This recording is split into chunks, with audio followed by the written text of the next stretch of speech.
بسم الله الرحمن الرحيم waxaa aan la saxeexnay heshiiskii deyn cafinta safiirka u jooga halkan dowladda Talyaaniga aad iyo aad baan ugu faraxsanahay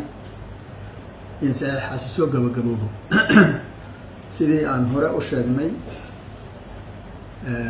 waxa weeyaan dowladdii tobnaad dowladdii sagaalaad 10 baa ku jira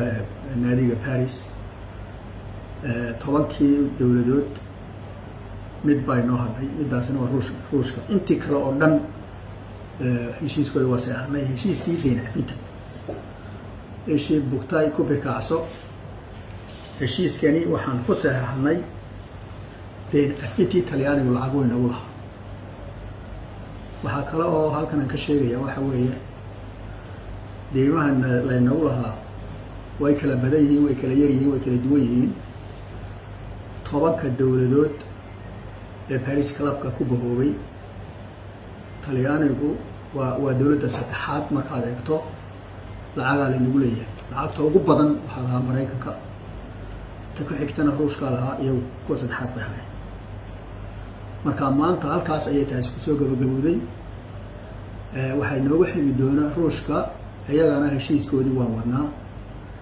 waxaan filaynaa dhawaan iyagana inaan soo afjari doono waxay noo hadhayaa marka waxay noqonayaan dowladii kale ee gaar ahaan Carabta iyo wixii Carabta la halmaala Carabta iyo institutionskooda ayaan iyagana shaqo weyn ka wadnaa halkaas deymihii leedin sheegi jiray ay ku soo afjarmayaan laakiin shaqadeena si wadnay tahay waxyaalo kale oo fara badan baa inooga baahan yahay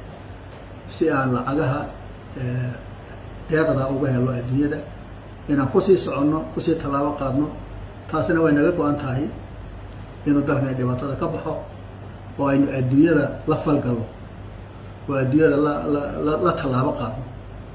marka intaasaan ku soo gabagabeynaya. Assalaamu calaykum wa rahmatullaahi wa barakaatuh.